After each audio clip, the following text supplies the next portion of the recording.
Le deuxième chantier, qui est de repenser les modes de rémunération, de financement et de régulation, un vaste chantier, avec des vocables qui ne sont pas forcément parlants pour tout le monde, à commencer par les citoyens français qui ont écouté sans doute ce que le Premier ministre avait à dire avait à annoncer sur les évolutions de notre système, et plus particulièrement en matière de financement. Je crois que, mis à part pour un nombre de plus en plus croissant de personnes qui n'accèdent plus aux soins faute d'avoir les moyens, donc qui ne peuvent pas se payer une mutuelle ou qui ont un reste à charge beaucoup trop important, le mode de financement et d'allocation des ressources est relativement opaque parce que complexe, aussi pour le commun des mortels. Jusqu'à présent, tout ce qui était réforme du financement a été peu ou prou confié à la TIH. Or, comme la TIH, c'est elle qui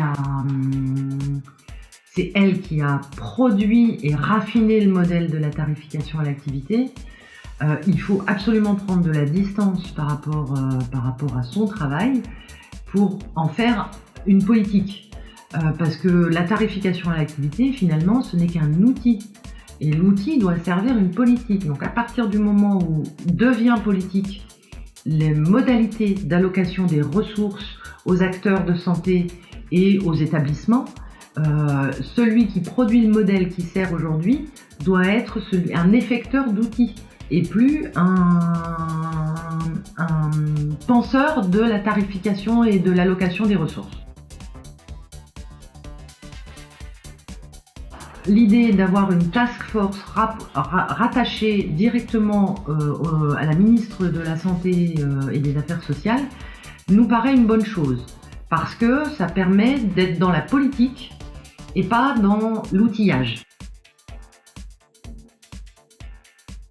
Alors nous, ce qu'on pense de la tarification à l'activité, d'abord nous avons accompagné le mouvement, parce que les directeurs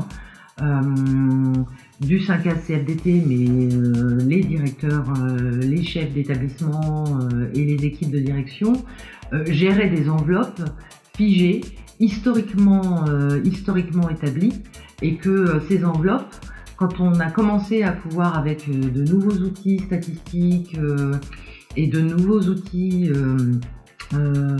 médico-économiques, quand on a commencé à analyser l'activité, on s'est rendu compte que entre les enveloppes historiquement établies et le niveau d'activité, voire ce qu'on appelle l'éventail des cas traités, c'est-à-dire la variété de l'activité, les typologies de prise en charge, la durée des séjours, etc., était très variable d'un établissement à l'autre pour une population avec grosso modo les mêmes caractéristiques. Donc l'enveloppe n'était pas un bon outil d'allocation des ressources, et donc la tarification à l'activité est apparue comme plus motivante pour les établissements, mais également motivante pour les équipes. Et c'est d'ailleurs sous cette forme qu'elle a été vendue à grand renfort de communication nationale, à tout le monde, pas uniquement aux directeurs, mais également aux équipes de soins et aux médecins. Aujourd'hui, le modèle il a été particulièrement raffiné. On a dû partir de mémoire historiquement avec 500 tarifs, ou en tout cas un nombre de tarifs. Aujourd'hui, on n'en est plus là, on a un nombre qui a explosé parce que il a fallu tenir mieux compte des séjours en réanimation, de leur gravité. Donc on a rajouté des critères de description de l'activité pour y associer des tarifs de plus en plus fins. Mais malgré tout, il ne faut jamais oublier que on est de toute façon dans une enveloppe fermée, et que quand on augmente un tarif d'à côté, pour rester dans la même enveloppe, il faut baisser le tarif d'une autre activité. Donc on a abouti à un modèle qui s'est emballé et qui aujourd'hui est producteur d'effets pervers qui d'ailleurs ont été décrits dans tous les pays et les systèmes qui ont adopté avant nous ce système de tarification à l'activité.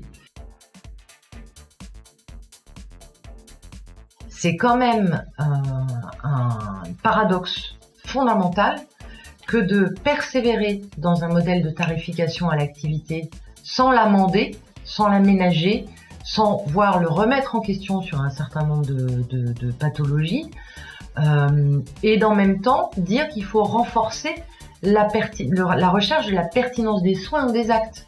Parce qu'on sait très bien qu'un des effets pervers du tout tarification à l'activité, c'est un effet d'accroissement de l'activité pour conserver les ressources.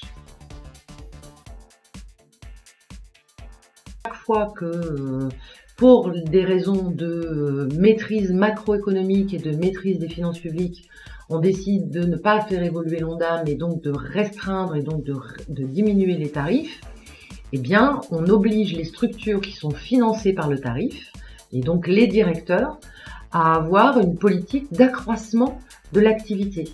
Parce que sans l'accroissement de l'activité, eh bien, on ne peut pas maintenir le niveau des ressources de l'établissement. Et si on ne maintient pas le niveau des ressources de l'établissement, eh bien, comme un hôpital s'est constitué à plus de 60% aujourd'hui de charges de personnel, eh bien, c'est sur le personnel que il faut faire jouer la variable d'ajustement. Et ça conduit à tout un tas d'effets pervers qu'on constate aujourd'hui, à savoir l'augmentation, certains disent des cadences, on n'est quand même pas à l'usine, mais à l'augmentation de l'intensité du travail, à l'impossibilité de faire face à un absentéisme qui est récurrent parmi les soignants et qui n'est pas simplement soluble dans une amélioration du management, mais qui est sans doute lié au fait que ce sont des métiers dans lesquels les personnels trouvent à s'user aussi bien dans la charge physique que dans la charge mentale, et conduit aussi à ce que le premier chantier veut traiter, à savoir la non-pertinence des actes. Alors le premier chantier ne parle pas de non-pertinence des actes, il parle de non-pertinence des soins.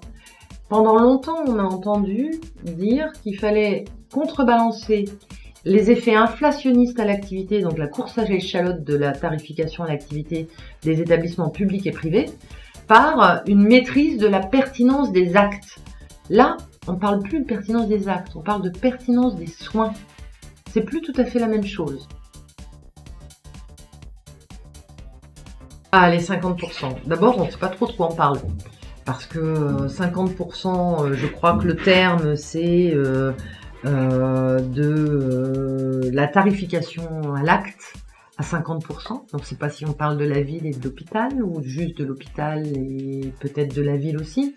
Si on dit aux médecins de ville, demain vous serez financé à 50% à l'acte, je pense qu'on va les avoir tous dans la rue.